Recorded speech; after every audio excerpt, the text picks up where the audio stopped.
Let's bring in Republican Senator from Arkansas, Tom Cotton, a member of the Armed Services Committee. Senator, great to have you on the show. When you see and you hear about these sanctions against Russia, does it indicate to you, sir, that there's a possibility that maybe Putin is asking for more than he should be asking for, more demands, security guarantees, so on and so forth? Well, Vladimir Putin has maximalist claims. He wants all of Ukraine at least reduced to a vassal state to Russia. He's been very clear about that in public. This is not a secret. More than anything, though, Trace, it reveals that Donald Trump simply has meant what he said all along, going back to the campaign. He wants to see peace in this war. He wants to stop the fighting. He wants to ensure the fighting won't continue. Democrats and liberals in the media have continued to accuse him of favoring Vladimir Putin or favoring Russia. Obviously, that's not the case. In his first term, for instance, he imposed sanctions on a pipeline from Russia to Germany that Joe Biden lifted in Joe Biden's first days in office. What Donald Trump wants here is a durable and lasting ceasefire that will stop the killing. The only way to do that, it seems now, is not on the battlefield, since you've had only very incremental gains for a long time in Ukraine, and instead at the negotiating table. Interesting, because the president was talking today and he said this about discussions and negotiations with Russia. Watch. In terms of getting a final settlement, it may be easier dealing with Russia, which is surprising because they have all the cards. I mean, they're bombing the hell out of them right now. Which is begs the question: are the president and Putin on the same page here?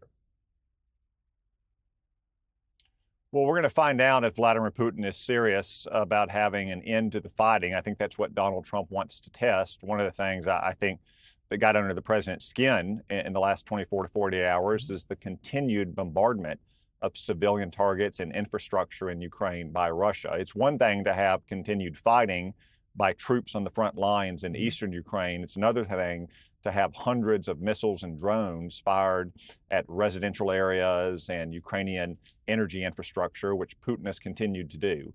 If he's serious about trying to bring a conclusion to this war, trying to stop the fighting and having some kind of durable ceasefire, then obviously those kind of attacks on civilian targets will have to end. I think that's why the president today made clear that he's considering sanctions on Russia, sanctions on their banks and tariffs and so forth, because he wants to see an end to this fighting.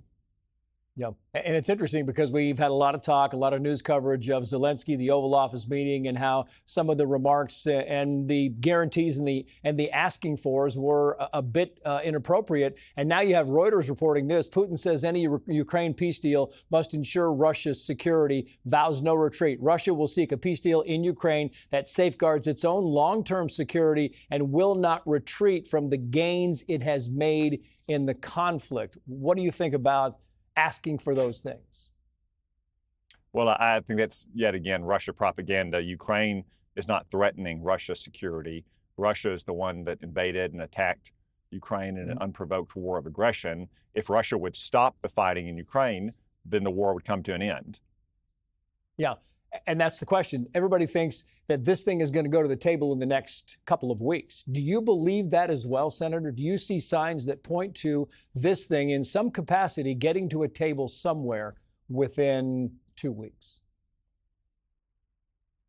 Well, I think it's clear that President Trump wants it to end sooner rather than later because of the ongoing killing on the battlefield, and especially these brutal Russian assaults on civilian targets deep inside of Ukraine.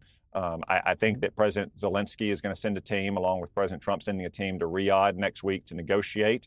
One hopes that they can put what happened in the Oval Office last week behind them, that President Zelensky has expressed regret for, that he'll sign the minerals deal, and they can take some kind of framework to Moscow, to Vladimir Putin, and see if Putin is serious about ending this fighting. And if he's not, it seems clear that President Trump is serious about doing things like imposing sanctions on the Russian banking sector, which Joe Biden still never did, or imposing higher tariffs on Russia as a way to try to force Vladimir Putin to bring the fighting to an end so there can be a durable peace in Eastern Europe.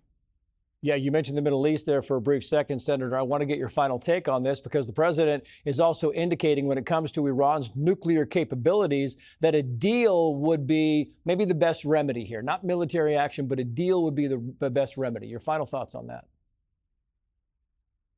Well, there's no question, Trace. We'd love to have a deal with Iran that is airtight, not like President Obama's deal, but say what Libya did in 2003 when it threw open the doors, came in from the cold, turned over all of its nuclear and other weapons of mass destruction, and said it wanted to get right with the United States. I think that's what President Trump is trying to explore here, but he's also been very clear that there's two ways to solve Iran from getting a nuclear weapon. There's a deal and there's bombs. And if there's not going to be a deal, that leaves obvious what the other solution might have to be.